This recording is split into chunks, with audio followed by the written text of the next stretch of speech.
Exercice 16, on dit euh, Z et Z' sont deux nombres complexes de module 1 tels que Z fois Z' est différent de 1. Démontrer que le nombre complexe Z plus Z' sur 1 plus Z est un réel et préciser son module.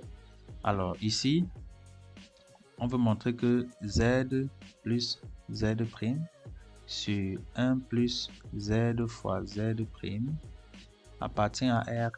C'est ce qu'on veut démontrer. Et l'hypothèse de travail, c'est que Z et Z' ont pour module 1, donc le module de Z est égal à module de Z' égal à 1. Donc, pour utiliser cette hypothèse, on va partir du fait que tout nombre complexe qui a pour module 1 est de la forme exponentielle iθ.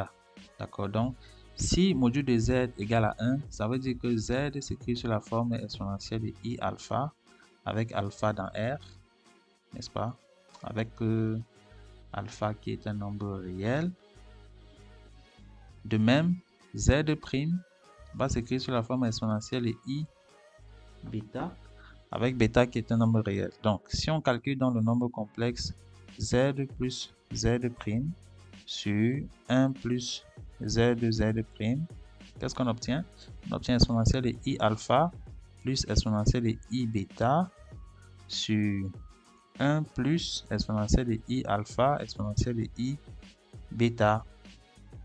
Alors, le numérateur, on peut factoriser le numérateur en utilisant la factorisation par la moitié des angles. C'est-à-dire qu'on va écrire le fait que alpha est égal à alpha plus bêta sur 2 plus alpha moins bêta sur 2. Et bêta est égal à alpha plus bêta sur 2 moins alpha moins bêta sur 2. Dans ce cas, on aura donc exponentielle de I alpha plus exponentielle de I bêta qui serait égal à exponentielle de I alpha plus bêta sur 2 fois exponentielle de moins I alpha plus alpha non plus pardon. Bon, on va aller pas à pas. On dirait que ça. Donc alpha, nous avons vu tout à l'heure que alpha c'est alpha plus bêta sur 2 plus alpha moins bêta sur 2. Ensuite, bêta, c'est alpha plus bêta sur 2 moins alpha moins bêta sur 2.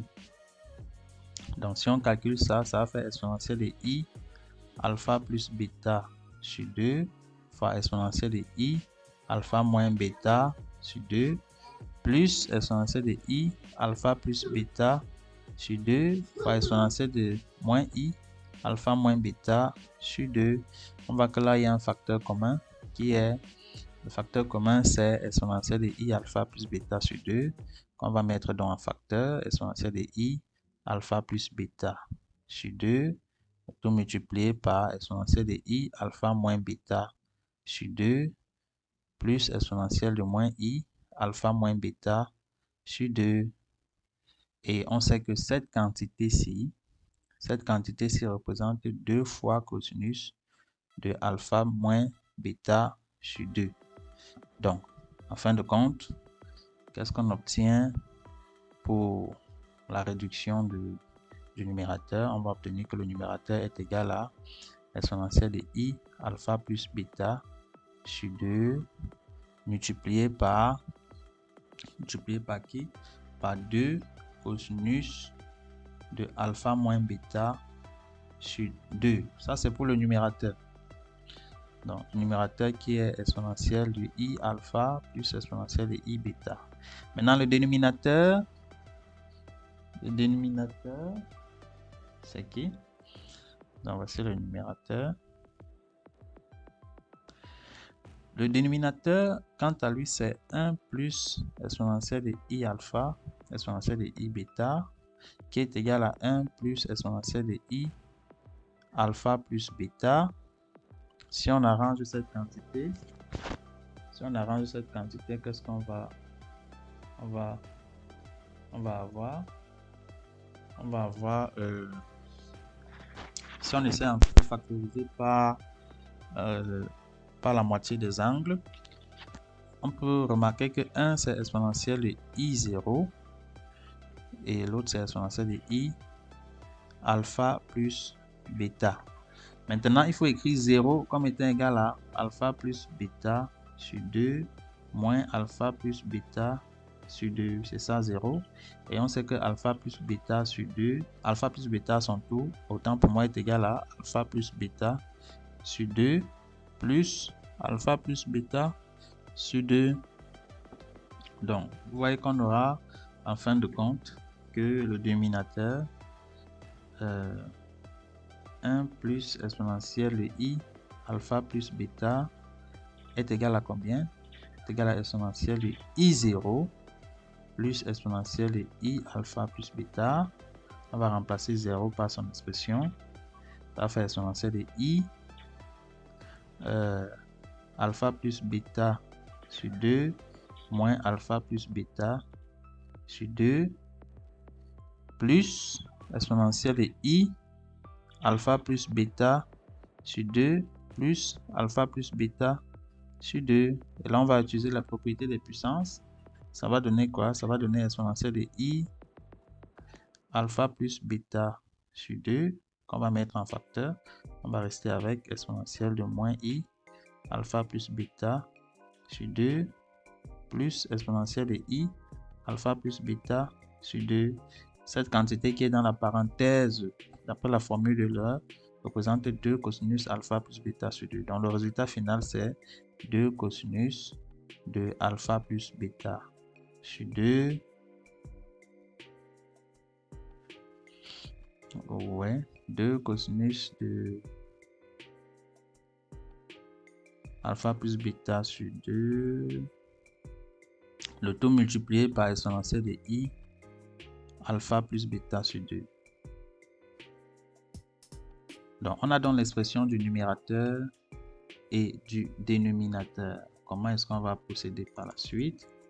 Une fois qu'on a l'expression du numérateur et du dénominateur, on va tout simplement dire que z plus z' sur 1 plus z est donc égal à combien? Le numérateur, il est là. 2 cosinus alpha moins bêta sur 2 fois exponentielle de I alpha plus bêta sur 2. Donc, 2 cosinus alpha moins bêta sur 2 fois exponentielle de I alpha plus bêta sur 2. Le tout divisé par combien? Par 2 cosinus alpha plus bêta sur 2 fois exponentielle de I alpha plus bêta sur 2. Alpha plus bêta sur 2. Une fois que c'est fait, on va simplifier les termes qui se ressemblent. Alors, le terme qui revient au numérateur et au dénominateur ici, c'est c'est exponentielle de I alpha plus bêta sur 2. Les deux aussi vont se simplifier. On va rester avec quoi? En fin de compte, on va rester avec 2 cosinus de alpha moins bêta sur 2. Non, il n'y a plus 2. On a simplifié les deux. Cosinus alpha moins bêta sur 2 sur cosinus de alpha plus bêta sur 2. Donc, voilà z. Vous voyez que z plus z' sur 1 plus z' c'est bien un nombre réel.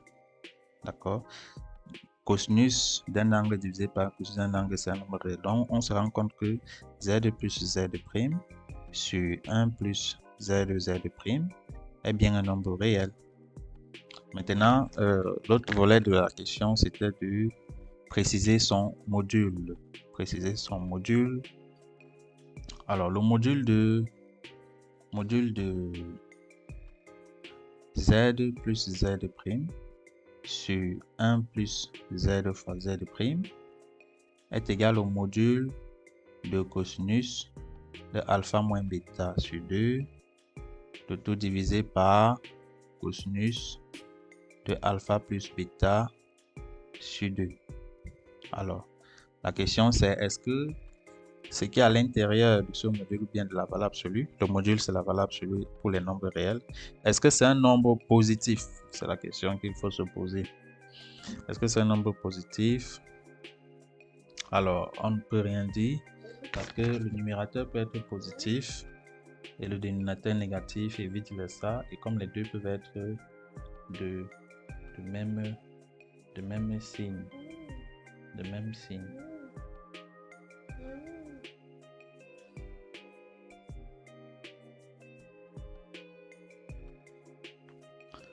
Comme les deux peuvent être de même signe. Donc, son module, c'est la valeur absolue de ce nombre. C'est tout pour cet exercice.